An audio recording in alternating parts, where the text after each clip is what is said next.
Hey everyone, this podcast is part of Story Mode, the podcast network of Gamefully Unemployed. You can support us and gain access to other great exclusive podcasts at patreon.com/gamefullyunemployed. That's patreon.com/GAMEFULLY unemployed, which is spelled like it sounds.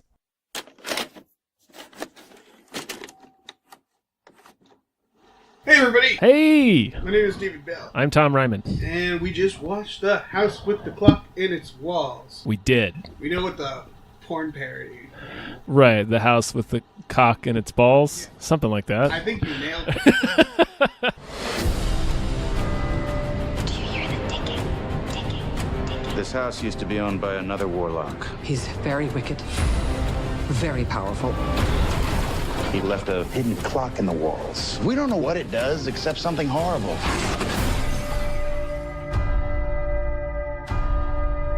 Three gongs. Last time it was 4. What happens when it gets down to 1? Nothing good, that's for certain. I had fun.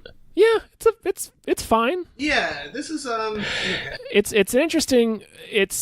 It's Eli Roth, who is the director of the first 2 Hostel movies, Cabin Fever, The Green Inferno, a lot of real gory horror movies, doing a kids horror movie basically. Yeah, and, I will say, I feel like I had more fun in the theater than a few of the kids. I heard a lot of, like, I want to go home. Like, not like bored, like scared. Like, particularly in Act 3, when the demon shows up. Yeah, explicit Satanism. Yeah. So in that sense, like, as an adult watching this, it's like, yeah, it's a kid's film. It felt like there were some things that a producer might have stepped in and been like, you gotta give them something fun, Eli. There's a lot of jokiness to, like, non sequiturs to release tension. Mm-hmm. And, like, there's the kids movie characters, like the chair, and Yeah. but like a lot of the things that, like, in terms of pacing, felt like it shouldn't have happened. I feel like happened so they could de-escalate it. Like the first time we see magic, it's that cute chair. It's a little bit. It's like cutesy stuff. Yeah, and I remember thinking, it's my only main criticism with the movie is that when the kid first comes to the house, I thought they were going to make it, like, mysterious for a while. Like, what's going on with this house? It's very weird and creepy. But it felt like they threw that away just to make it easier on the kids watching. They resolve it very quickly. Yeah. They're just like, oh, look at this chair. Like, we find out about the magic of the house before the kid does. Oh, yeah, I thought you meant the clock. Like, there's, like... What the hell is this house? Oh, yeah. Because it was creepy. Like, it's like you're on one side of a horror movie. Mm-hmm. And then the kid, like, slowly the things that are, like, seen as scary become, fun. Yeah. Kid. And they just sort of let the audience in on that before they let the main character in to it. And I thought, like, that felt like a pacing thing, or it felt off for pacing, so it felt like a producer thing where they're like, let's make it fun. Yeah, it is a little clunky in the first 10 minutes or so. But I guess we should kind of go through the movie, I guess? Yeah. Okay, so it's a movie based on a book that's mostly for kids. I think it kind of has like a Flowers in the Attic rep from the 70s. So yes. When does it take place? The 50s. The 50s. That makes sense. So the movie is about this little kid whose name I forget, Lewis. Lewis's parents were just killed in a car accident, and he's going to live with his uncle Jonathan in Michigan, who is the eccentric Jack Black with a solid beard, and his aloof next door neighbor Kate Blanchett. And Lewis gets to the house, and it's full of clocks. Just clocks everywhere. It's a super creepy house. Yeah, and you can see things are like there's a stained glass window on, like, the first floor landing of the staircase, and it's constantly changing and moving. Lights come on by themselves. The organ plays itself. There's a chair that moves on its own. And Lewis's first night in the house, he's woken up by this rhythmic pounding noise. Right. And then he gets up and sees his Uncle Jonathan creeping around the house with a flashlight, clearly looking and listening for something. So we find out pretty much the very next day, well, the house is magic, and that there's a clock in the wall. He explains it all. Has, like, the nice version of Yeah. He's like, yeah, the guy that used to live in this house, he died, and he put a clock in the walls to play a mean joke on me. So now I'm just looking for this clock. So it becomes kind of like, sort of like a whimsical, kind of like Harry Potter style story for like the first 2 acts. Potter's hard. He really Potters hard. He's got some fucking super dead ass parents, crazy dead parents. There's a slow. It starts mostly optimistic, and then there's a slow creep of like dread, like uneasiness, until it gets into Act 3, where it's just like fucking, it's a demon. Like, The moment a pentagram was drawn, yes, it's like, oh, okay, we're going for it. yeah, we're just.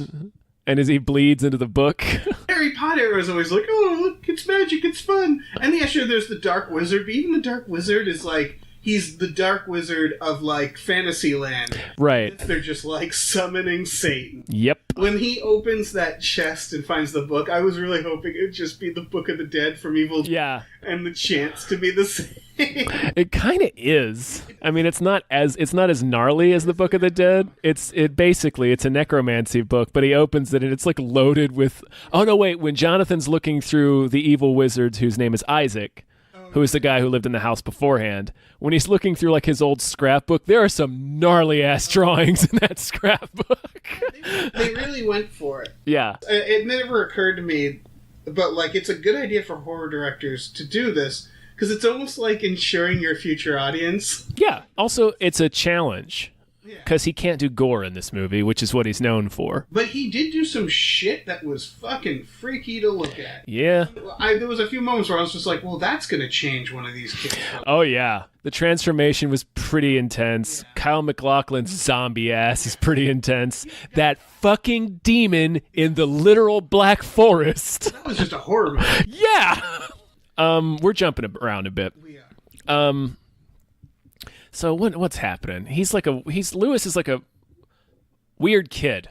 Yes, he's like the first hipster. He wears goggles, He wears goggles on his head. which I liked because of the ending. The girl. Yeah. They paid some stuff off, which is nice. He befriends Corey Feldman. Essentially a Feldman, yeah. Looks exactly like him. Yeah, he's a little kid who's broken his arm, but he's one of the cool kids, and he seems to befriend Lewis. He's running for class president. We learn later that he never really wanted to be friends with Lewis. He was just kind of hanging out with Lewis because his arm was broken. I like how they did that, because a lot of kids' movies, they just make the bullies immediately bad, and they made a gray area where it's just like sometimes people act nice to you, but they're really assholes. Yeah, they're really dickheads. Yeah, and the kid, nobody likes him. He's picked last Over the kid with after the kid with polio. Yeah, and what I would describe as a very a loose ship from that coach. Yeah. Who's nobody's in any like outfits for gym. I think that might be the 1950s.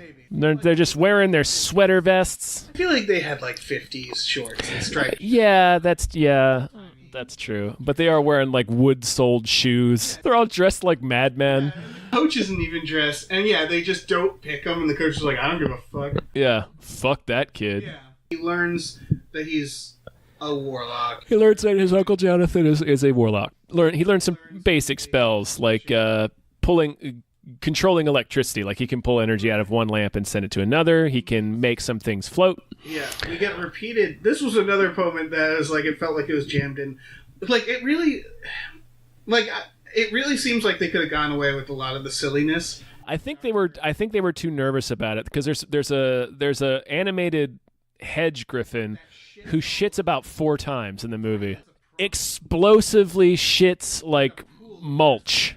Yeah, and then on the kid, a child is shat on by a hedge lion. By a magic hedge lion griffin. I wonder if this is I don't watch a lot of kids movies, but I wonder if this is like a modern kids movie thing where they're too scared to just do like E.T. doesn't have any slapstick moments, right? There's E.T. gets drunk and falls down. Even that's an oddly adult thing to happen. Yeah. And like this, it felt like they had to every now and then inject these slapstick moments that didn't feel appropriate for. Yeah, there's a lot of that, and like a lot of little quick non sequiturs where it was clear that they were just like, "Hey, Jack Black, say a funny thing real quick," so that the kids aren't terrified anymore. Yeah. And so he'll say something funny or be silly for a second that's a little out of tone.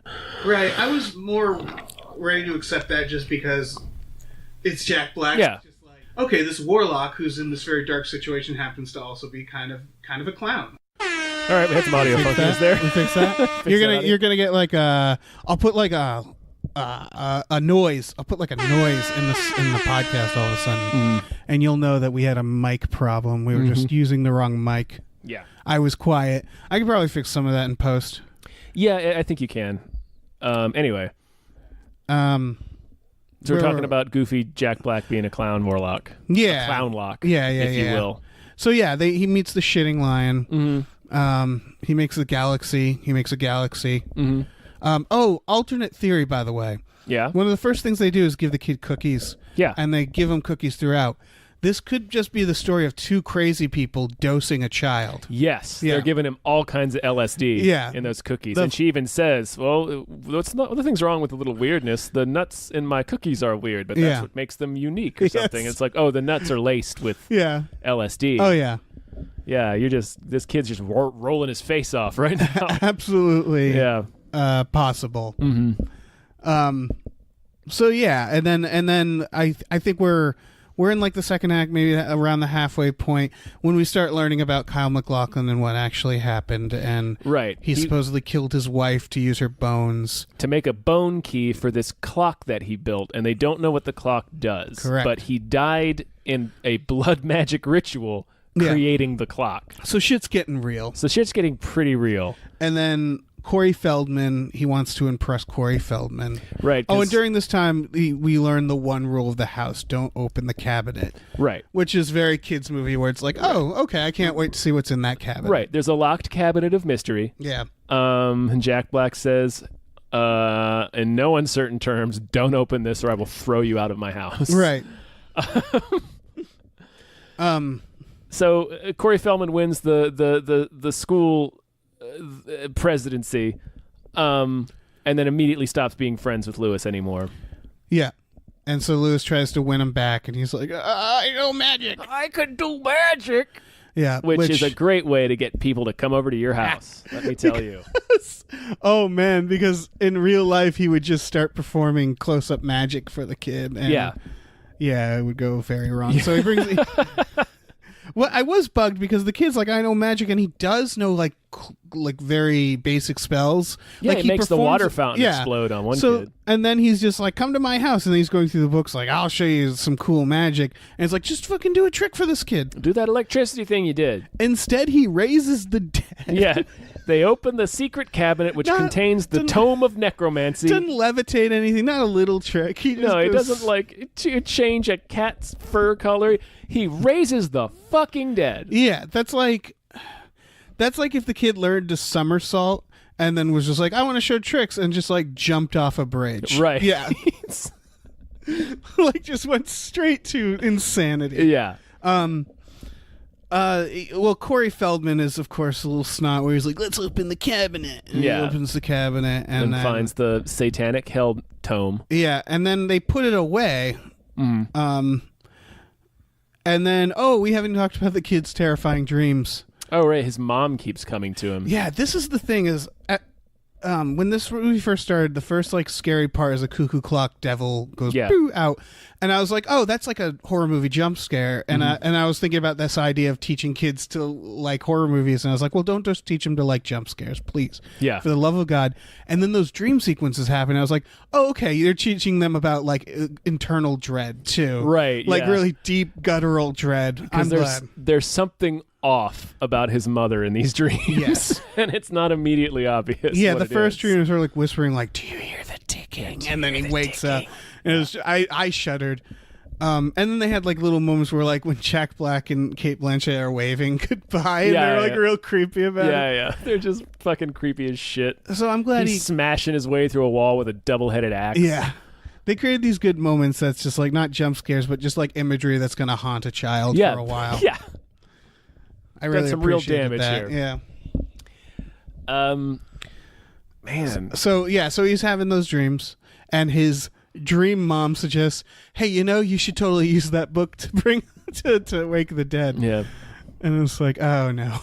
Yeah. So he does it. So he does it, and the book tells him what grave to raise. Yeah, and Corey Feldman go to a graveyard, and this was the moment because that's when he draws a pentagram and bleeds on the book. Yeah, and I was like, this is not a Harry Potter. It begins situation. right. It begins immediately insane because he climbs the gate into the cemetery, and the cemetery has an epigraph basically underneath it that says, "And the trumpet will sound, and the dead will rise again," Yes. or something like that. It's like, holy shit! I mean, And then he gets into the graveyard. Remember? Yeah, the fucking metal ass Grim Reaper gravestone. This, because I leaned to you and said I want my grave to be like that. I think this is the result, as in I think of all old creepy graveyards of like rich Victorian people with great senses of humor. Yeah. Who like know damn well what they're pulling. Yeah, They're just yeah, like, yeah, I just yeah. want to creep out people from the future. Right. Picture the weeping angel Right. statuary headstone that you've seen, and just make that the avatar of death. Yeah. And then that's what one of these headstones Yeah. was. It's just this gigantic wailing skeleton in a robe with a scythe. It was real good. It was fucking metal. Yeah. Again, they're just relentless on these children watching this. Yeah. And so they get to the grave, and he performs the blood magic ritual, and the grave fucking opens. It sure And does. Corey Feldman books it Yeah, immediately. you immediately. Well, a hand comes out, and No, that's when the other kid books it. oh yeah, that's right. All it takes is the grave opening Grave for him opens, to be and like, Corey nope. Feldman beats feet. Yeah. He makes a clean pair of heels right out of that graveyard. Oh my god. Yeah, and then a hand comes out, and it starts to partially reanimate, and maggots fly everywhere, and It's Kyle MacLachlan. it's Kyle MacLachlan. We don't see him just yet. No, I'm a little curious about. I guess it doesn't really have to matter, but like why the book specifically calls him out to be raised. He probably put some sort of enchantment on it or something. Yeah, I could see that because it was his book first, so maybe he was like, well, if I die, I want this book to like. Yeah, be used to raise me. Yeah. They did a good job at not, and then they just show the hand and the kid. Right, runs home. we don't actually see Kyle MacLachlan until like the end of Act 3. Yeah. It's just his presence is throughout. Yes, Yeah, they did a he good fucking job with hauls that. ass back home and throws the book back in the cabin and gets just under the gets into bed. Pretends like nothing's happened. Yeah. And that was a good. Again, this is fucking terrifying for a kid because it's like now there's like it's like an It Follows situation. Like this, something's coming. Yeah. It's fucking coming. As the creepy doll room says. Yeah. They have a creepy doll room. Mm-hmm. That would have been the first place I got rid of, but the Jack Black's searching in it a lot for Yeah. the clock. Well, he finds a secret room eventually, like Yeah. and it opens it's a giant devil's mouth that he finds a way to open by looking at an old photograph. Again, creepy. Yeah. And it's this workshop that has the blueprints of the clock, but he can't read it. It's written in a magic language he doesn't understand. Right. So they still don't know what the clock does. It's counting down. Right. It's getting less and less chimes. Yeah. And neither him nor Kate Blanchett knows what it means. I think the kid then figures it out because of the decoder it's ring, a the decoder. Ovaltine decoder ring. It's the Christmas Story deal where it's like he's a fan of this show called Captain Midnight. Played by Eli Roth. Yeah, played by Eli Roth. I was really hoping to see Tarantino show up in yeah, this. he might have been something that we just didn't recognize. It's he uses the decoder ring to decode the map, and then they figure out that it's a doomsday clock that's gonna reset time. Like it's gonna take the Earth back to the dawn of time. Right. It's going to make everybody... And erase reverse age, everyone. yeah. It's gonna Benjamin Button everyone Yeah. into oblivion. Because of the Holocaust. The Holocaust is in this. The Holocaust is implicitly in it. Yes. So we learn that Kyle MacLachlan's character went away to war. Like he and Jack Black, we learn, used to be magicians together. They used to be Right. magic partners. And then Kyle MacLachlan went away to war, and he came back and there was something clearly wrong with him, and then he threw Jack Black out of the house, and that's when he died building his clock. Right.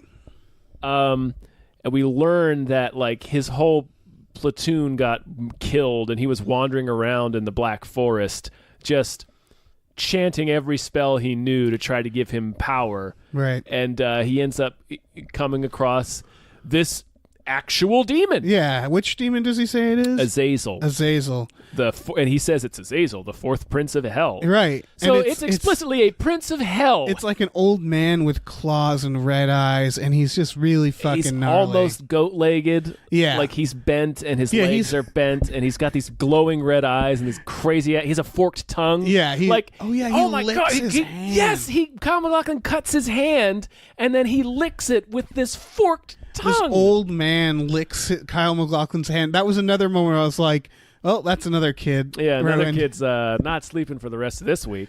Yeah, that was real. That was real messed The whole up. Black Forest flashback sequence Yeah. was fucking gnarly.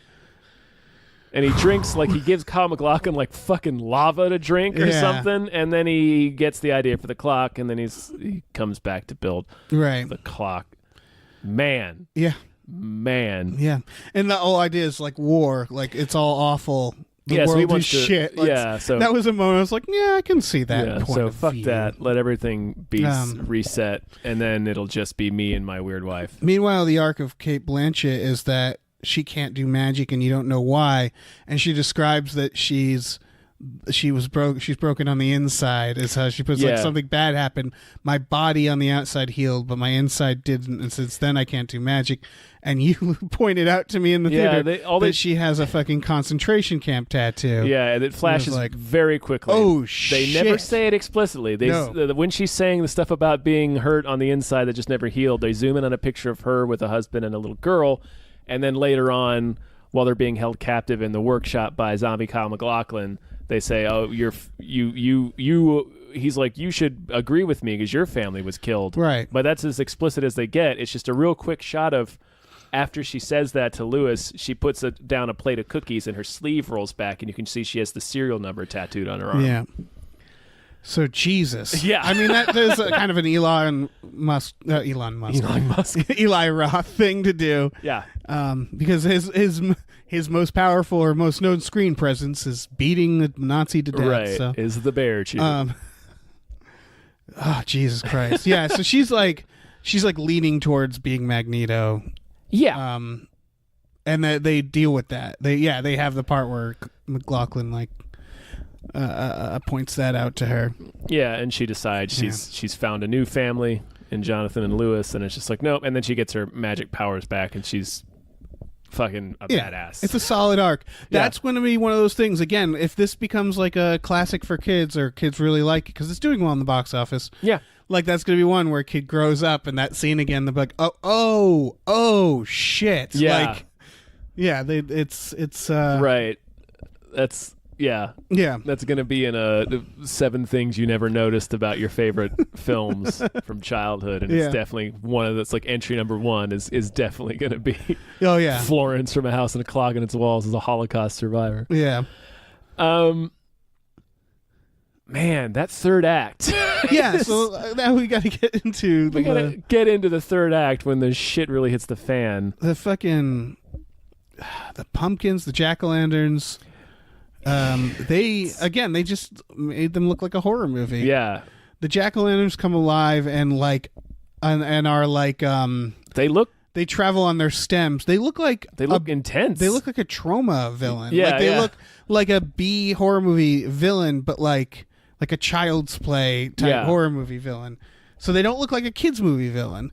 Like the only thing is they do a kids movie villainous thing, which is they puke their guts on them and it makes them sticky to cement them into place. Yeah. So they can eat them. Right. Like That would be step 3. step 3. Yeah. So Kyle MacLachlan shows back up. Right. What happens is Lewis comes in and confesses to Jonathan and Florence that he was the one that raised Right. Kyle MacLachlan back from the dead. Jack Black gets real pissed.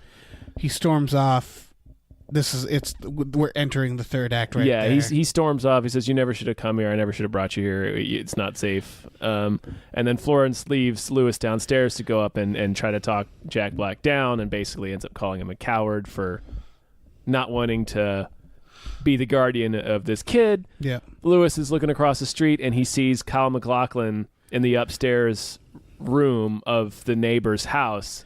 Not someone you want to see. It's pretty creepy. It's pretty creepy. Because it's just he's in a completely black room. You can only see the reflection of his glasses. Yeah. So And so he runs to warn the neighbor. yeah, brings a neighbor over. As soon as that happens, like Jack Black and Cate Blanchett get locked upstairs. Right. Zombie Kyle MacLachlan bursts in. Right. And Well, then- no, he knocks and the neighbor lets him in. Neighbor lets him and then in. again, you see the glasses first. Yeah. And it was a nice reveal of that. And then the neighbor kisses him. Yeah, really smooches him as there's like Yeah. dust and maggots coming out of his mouth. And we Gross. learn the neighbor was actually the wife that he supposedly killed. And it's done in a transformation that was fucking creepy. It kind of reminded me of The Witches. Yes. It's definitely a witch's moment. Yeah. Because that fucked me up as a kid. The Witches fucked me up. Yeah. Fucked me right up. Yeah, oh yeah. And that was very similar where it's like a CGI transformation, but they make it visceral. Yeah. Where it's like there's cracking and her face is horrifying as she's Yeah. like her head is like moving fast and you can see her expression and it's like mouth open, like Yeah. eyes wide, Like and it's- agony. Yeah. And she shapeshifts back into her form. And then she shapeshifts again into the kid's mom. Yeah. And we learn that his mom dreams were actually this woman sneaking into the house, Yep. pretending to be his mom. To get him to open that Yeah. cabinet because it was covered in wards that they couldn't get past. Yeah. So yeah, Kyle MacLachlan supposedly killed her to make the bone key for his clock, but he didn't really. They killed the real neighbor, Yeah. and she's been living as the neighbor for the past year, Right. spying on the house. Man, Jesus. All right, and this is when things really go wrong, right? yeah, that's when they get like They kidnap him. Yeah. Jack Black goes to find him. they get jumped in the workshop, and that's Oh right, yeah, and that's when there's like a mini showdown yeah. where Kate gets her powers back and zaps them, but it's not enough. And then when they leave, they get jumped by all the fucking crazy Right. toys. bad guy gets the key. Bad guy gets the Yeah. key. Yeah, Then Kamala gets they the key. get literally bounced. They get bounced. They do. They get thrown out of the house by all of his toys. That was another kids movie moment where I was like, "All right, it's a kids movie where all the toys come along and come alive and they're really creepy." And one of them like, especially that fucking devil. Yeah, that that devil devil. butler comes shambling up Yeah. and, and And they grabs all- that kid, and that kid is shrieking like he is about to be murdered. "Oh yeah." Oh, we haven't even talked about the fucking. This was one moment that even made me flinch. Was the fucking books? The books. There's a scene. All right, skipping back a little. It's in Act 2 when he first puts the book. I can't remember where but I it's don't in know, Act 2. but anyway. it's dark magic, and Yeah. he's in a library. And It's after he's raised Kyle MacLachlan from the dead. Okay, yeah, they do like a jump cut almost where he's like hearing the noises and then turns around and screams, and it's like a wide shot and there's just books flying everywhere. I thought like, oh, that's magical, and then they start giving him paper They cuts. start attacking him and slashing his hands up Yeah. with paper cuts. He falls on the ground like he's being attacked by a bear and like hides his face, and they're just slashing at his hands. And they man. fucking the kids gets like 10 paper cuts, and then Jack he gets Black, a lot. Yeah. it's it's like ooh, yeah, God it's damn. it's pretty gnarly. Yeah. Like, It almost feels like the moral of this movie is just like, look, just don't fuck with magic. Like Really? really, kids. It's not Harry Potter. yeah. It can get real. It can you'll bleed. Like it'll fuck you up. Yeah, there's going to be zombies and blood Yeah. and horror It's not fun. and demons. Yeah. Princes of hell. It's not all just dead unicorns. Like that's Right. not the worst case scenario. It's not like all Patronus. The blood's not going to be silver. Yeah. Holy shit. It's going to be some demon old man Yeah. with a forked tongue. Yeah, licking your wounds. Yep. God. God That damn. fucking shot. Jesus. So they get bounced out, and that's when the pumpkins attack. Oh them. yeah. Just finish that thought. Is that they were like crowding on them, like they're gonna kill him, and then it's just them throwing It's just them them out. throwing them out the front door, and it's really fucking funny. Yeah, getting bounced by a creepy puppet. Yep. It's really weird because getting bounced implies that you've been too rowdy. Right. Yeah. All right. All right. Yeah, All yeah. right. Take it outside. Take it outside. Get your Harry Potter nonsense out of this house. We worship the devil in this house, all right? Get out. So the pumpkins thing happens, and then they get away from the pumpkins. And this was another weird moment because I realized Cate Blanchett's the neighbor. Yeah. And I realized this all takes place mostly like within two houses, and it's weird how like they're just like there's this evil sorcerer trying to take over the world, and they're just next door. Yep. Like that's it. Like they're just like, all right, fine, we'll go. I also don't Right think we next ever door. see an establishing shot of Cate Blanchett's We do house. not, We do no. not know what the exterior of her house looks like. Yeah, that was weird, but I didn't. It's weird because her house looks similar to the house. Right, yeah.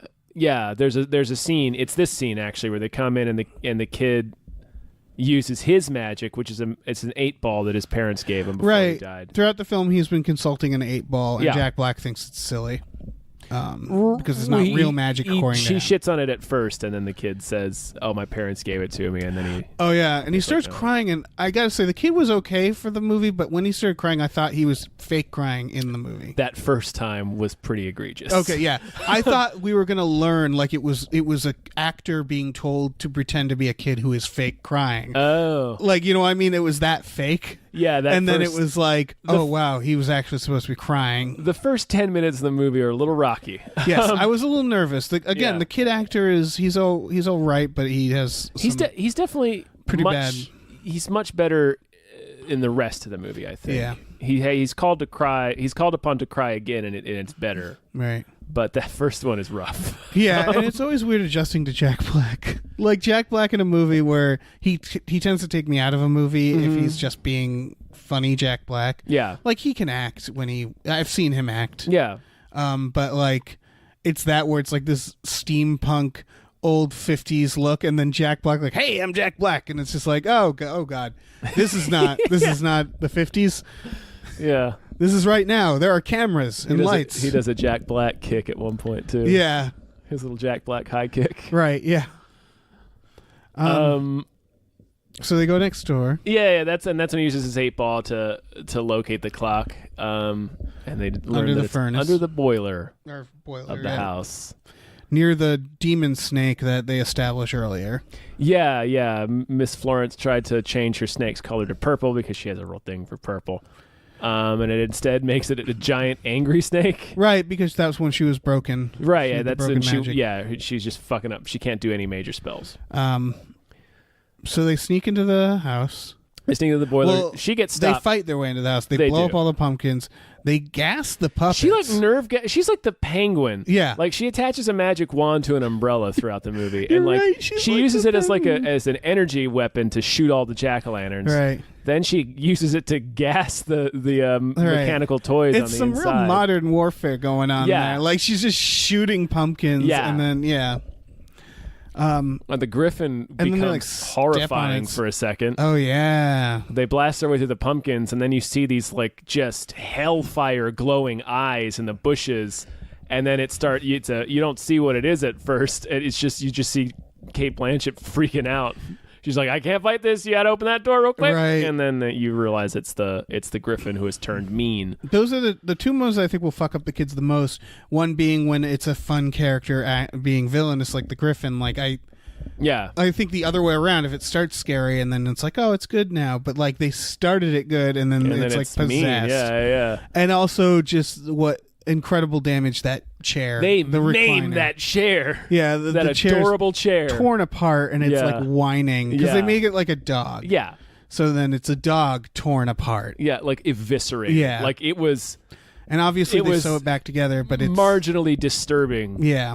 There's the way this chair was torn apart, and then it had been behaving like a dog. It was like, oh wow, I never thought Yeah. a ripped open couch would be unsettling, but this is upsetting to me. Because it wasn't just torn apart, like you see the metal was like bent. Yeah, it's like one arm was bones were broken off. It's yeah. like it was real graphic It was. for like a broken piece of furniture. Yeah. It's like the violence in the Transformers movies, where it's like, Yeah. that is shockingly violent for robot on robot violence. Yeah. Man, this fucking movie. They go into the house. They get to the boiler. Yeah. She gets waylaid by the giant snake. Yeah. And The movie needed to basically separate. Right. They get down Kyle MacLachlan activates the clock and ascends to the tower with his wife. Jack Black tries to turn the clock off, but he's hit with a magic trap that turns him into a baby with Jack Black's adult head. Yeah, that was this is another moment Pretty where, wild. tonally speaking, it was just like, this feels like they needed a laugh, but like this doesn't feel like the world's ending. But they're like, well, let's do this brief baby humor. The world is super Yeah, ending, and too. so- the sky is blood red Yeah. at this point. And Jack Black is peeing. And it's an eclipse, so the moon is black. Yeah.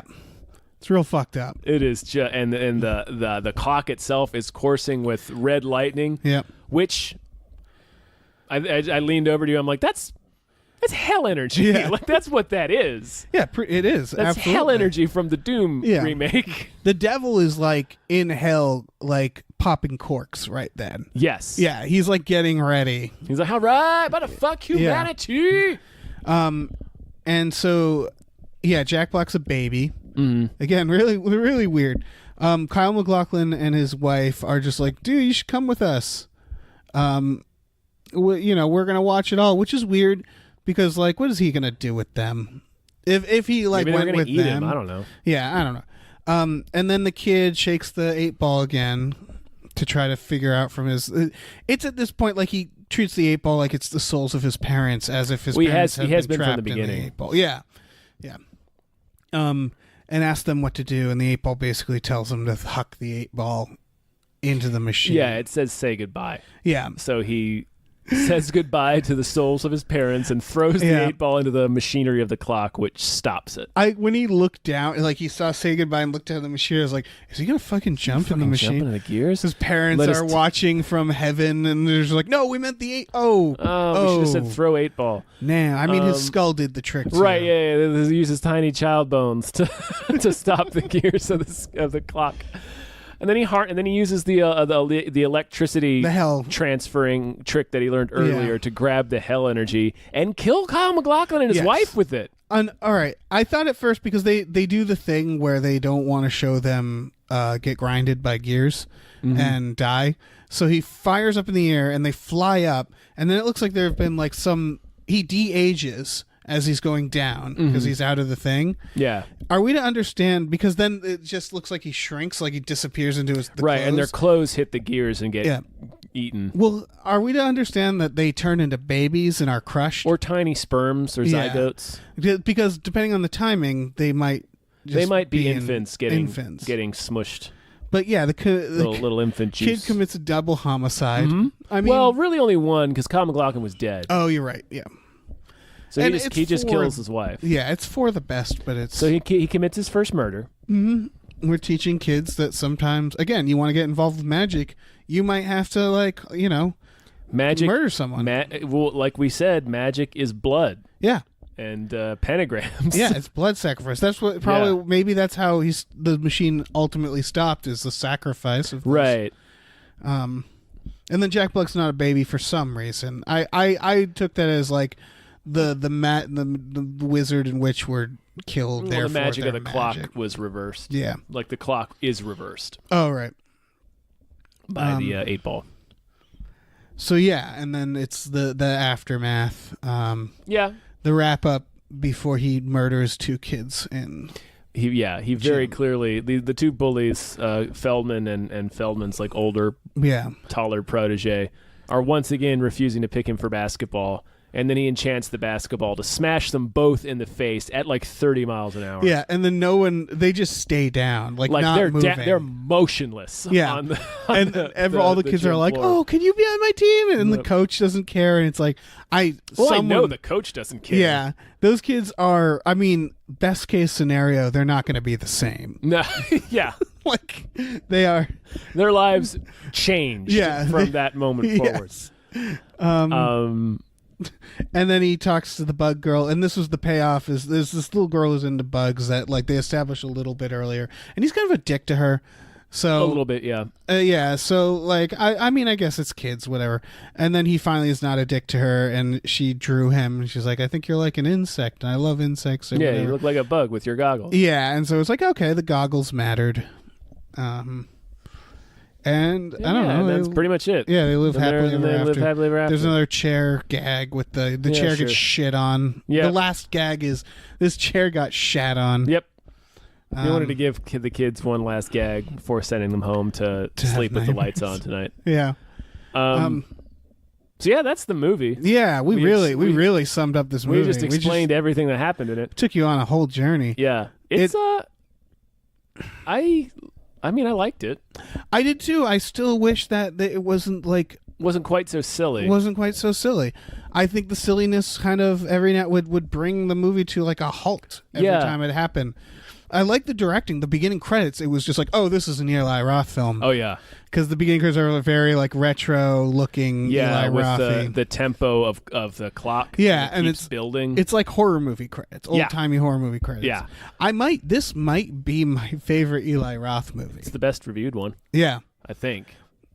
I mean, he should keep doing this. I hope. Like Eli Roth, I feel like I didn't like the torture stuff that he'd do. Mm-hmm. And his movies got a little predictable. Like I didn't see Green Inferno, but like I remember recapping it to someone, just be like, "Did this happen and this happen and this happen?" And they're like, "Yeah, kind of, pretty much." Like his movies got a little like I couldn't tell what message he was trying to say, and like particularly in that Death Wish remake. I didn't see that. Yeah, it is. I don't think he knew what he was trying to say in that Death Wish remake. Like I don't know if he even has politics. It's just it's messy. And then again, like the torture stuff never did it for me. So for a while, Cabin Fever was my favorite of his movies, and I haven't watched that in a while, and I bet it's pretty rough. I don't know. I don't know either. I liked the idea that the horror movie was just a virus. Right. There's no villain. Yeah. Really. There's nothing the supernatural town turns against them. But. Yeah. So I thought that was a very smart horror movie idea. And he's fine in movies. He chooses they choose the right things for him to be. Yeah. When fucking Tarantino put him in Death Proof as like the douchey bar guy, I was like, yeah, see, douchey bar you guy. know how to use your friend Eli Roth. When he's the wet T-shirt contest judge in Piranha 3D. Right. Yeah, he must know what he looks like does, or how he comes off. Yeah. And it's I'm sure he's a very nice guy. I don't know. I have no idea. He could be a monster. He could be history's greatest monster. The universe's greatest villain. But I think I kind of like I hope this goes big and he's just like doing these like they're Harry Potters or something. Because I really liked, or maybe it's just that I think he should do more supernatural horror. He seemed to have a fucking knack for it. Yeah, it seemed to work. It was interesting to watch one, A, be a child's film or a children's movie ostensibly, and then B, have the horror be supernatural and it's not a gore movie. Yeah, and that's always been my biggest problem with him is he comes across as a good director, but his genre is always just like sick, weird people. And it's like, well, the world is already filled with that. Give me something fun to be scared of. Like, I'm not... Like, torture is the easiest thing to make someone scared of because it's awful. You know what I mean? Mm-hmm. So, like, make me scared of jack-o'-lanterns. Make me scared of... like, you know, stained clocks. Glass window. Stained glass. Yeah, the part where Jack Black looks in the stained glass windows depicting their bodies, I was like, that's fucking chilling. Yeah, that's cool. Their bodies lying in graves, and the kid's like, Uncle Jonathan's like, don't come up here. Yeah. I'll come down there. That was like, that was pretty intense. Yeah. He did the Spielberg thing. The E.T. thing. Where it's filmed at the kid's eye level. Oh, that's great. Yeah, because it definitely felt like he was inspired by the stuff he grew up with. The moment I saw that Amblin logo, I was like, oh, okay. And they do the old-timey Universal logo. Old-timey Universal, old-timey Amblin logo. They're kind of calling their shots there, Yeah. And so I think, I can't remember, but it was maybe like partway, like 20 minutes in, maybe I was noticing that. I was like, he's doing the E.T. thing. Yeah, whole movie's at the kid's eye line. I appreciate him doing that without doing, because I really enjoy Stranger Things. And we talked about, like, I like the directors of Turbo Kid did Summer of '84. Oh, cool. Yeah. And that made me like it more. And I like that. Like, I've enjoyed all that, but it's definitely the 80s aesthetic is going to probably get played out and be very, very enraging soon. And I was happy to see they didn't try to make this, like, suddenly the 80s or something for this. 50s. because you could tell they were going for what they loved from the 80s, like from watching like E.T. and like and Gremlins, and, Poltergeist. yeah, they were looking to actually scare kids. Yeah. That's always commendable. Yeah. I like that it just goes for it. Yeah. Like it doesn't it pulls back when by throwing in the random silliness, but on like the horror beats themselves, it never pulls back. No, it never like, I thought like maybe they would get like Kyle MacLachlan would get less intense. Nope. He does not. The only thing that felt not pulled back, but like it was them getting bounced. That was the only thing that like the stakes suddenly got really low all of a sudden. Yeah. Because it was like, oh, so they were just going to kick them out, huh? Well, once they're outside, it's like, oh, the pumpkins are going to kill them. Yeah. Like, get out. Yeah. I think it would have been, I think they should have made it so they had to like get chased out by those puppets or something. Yeah, something, yeah. So it always felt like the stakes were high that if they were caught, they were dead. Yeah. It was a weird like because they were all like clearly very imperiled by those puppets. Yeah. Like they were all screaming. Like Cate Blanchett was like horrified. Right. The kid was shrieking. Yeah, and then they just get thrown out. So like that's and stay out. It's like if the pumpkins then actually froze them, the next shot would just be the pumpkins tossing them out. Yeah, of the gate. Front gate. Yeah. And then the gate comes to life and tosses them like down the end of the block. Yeah. Oh man. But yeah, overall, I think it's good. I have no idea what. I mean, this is probably because I've just. I don't have that much experience with kids. I have no idea what child to bring to this. That was one of the questions in my head. I was like, would my nephew be old enough for this? My niece certainly wouldn't. Like, what age do you bring a kid to this? What kind of kid? Because I feel like it depends on the kid. Yeah. Because. Yeah, this is gonna break some children, I think. Yeah, there's some stuff in it that they'll be like, this will be their large Marge or whatever. Right, but then there were other kids when we were leaving the theaters. It was just like I wasn't scared for that. I wasn't scared for that. Maybe they're putting on a brave face and they're changed for life. Mm-hmm. But it was like overhearing kids say that, being like, I was scared for that. Like, yeah, I thought that was scary. I thought that was fucking wild. Yeah, what the fuck, kid? What are you, a sociopath? Maybe. Yeah. Maybe that kid's going to go home and stab a hamster. Yeah, he could. Mm-hmm. I should have stopped him. Mm-hmm. You could have. Yeah. You missed your one chance. Passed right by me. Mm-hmm. Yeah. So, yeah, this was... I don't know if many of you guys are going to see this movie. It's the most popular movie this weekend. I was not looking forward to seeing it. When we walked in and passed Jordan Peele and Chelsea Peretti in the lobby of the theater. Yeah, the ArcLight was having a film festival. Yeah. That seemed way more appealing than right. It seemed like way cooler, and we're like, man, we're gonna go see the House of Clock. Yeah, but I had a good time. Like, yeah, it was perfectly enjoyable. Yeah, I liked. I liked the look of it. I liked the aesthetic, the horror beats. I thought were satisfying. Yeah.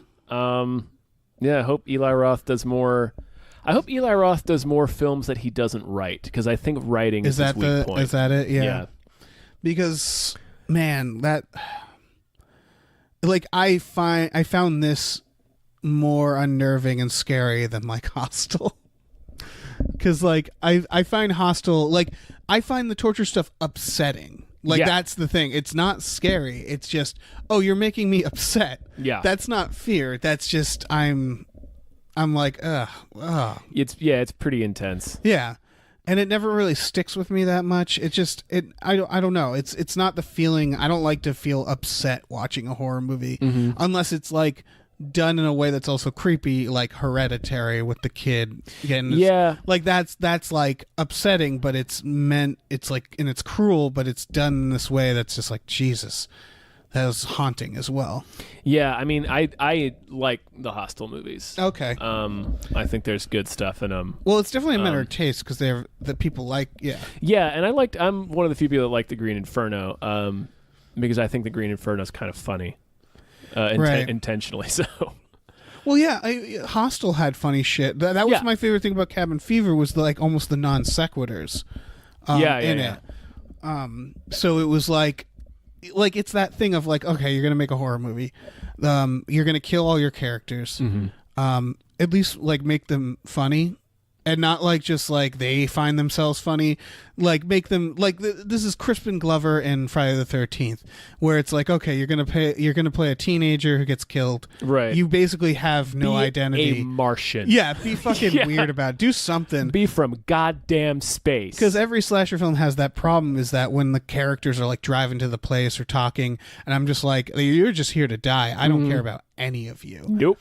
Do a jig or something. Yeah, it Dance. doesn't- yeah, it like I doesn't don't matter. Yeah, it doesn't matter. Grow They- a weird mustache. Yeah, it feels like they'll try to replace that with sex, but it's like just do something weird. And Cabin Yeah. Fever did that. Yeah. Where they made them weird and fun in that way. So yeah, he has. I mean, he's got talent with this stuff, but Yeah. this definitely made me feel like he like honed in on what he should be doing more. Yeah.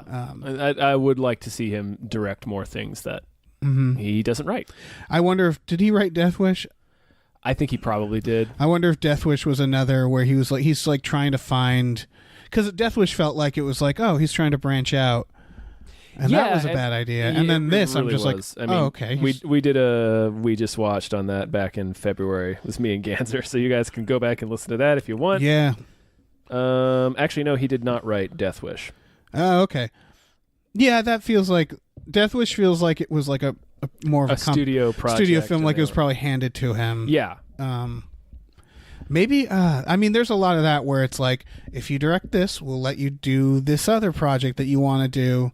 So maybe he did Death Wish just for obligations. Maybe, I don't know. I mean, and again, it's one of those movies, and you can listen to it on that episode, where there are clear moments where it's like, okay, well, he knows what he's doing. It's just this movie's not good. Okay, yeah. Right.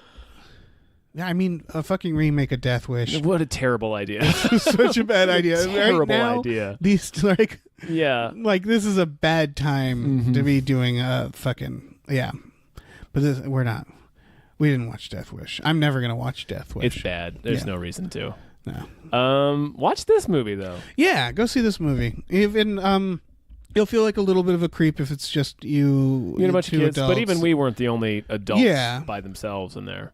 Yeah, because it was for people for like our age. The silliness, I think.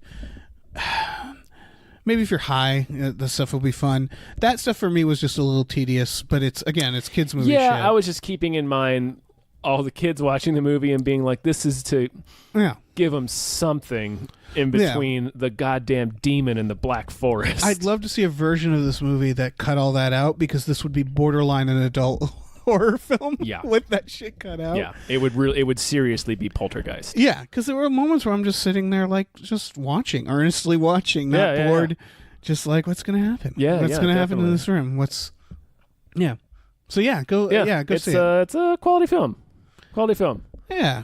I think we've explained it to death. Yeah, I guess, at this point, you're like, well, I feel like I've already watched it, so why would I go watch it? But go watch You it. got to see the imagery. You got to see the imagery. Got to see the imagery. Get that fucking shit in your head. Mm-hmm. Get some kid. I don't know. If you don't have any relatives, find one. Just grab a kid. Yes, Take I them to think see this movie. is this might not be the first time we've recommended kidnapping in one of these. Yeah, grab a kid and take them to see this. Mm-hmm. Yeah. You'll change their lives. You'll change a lot of things.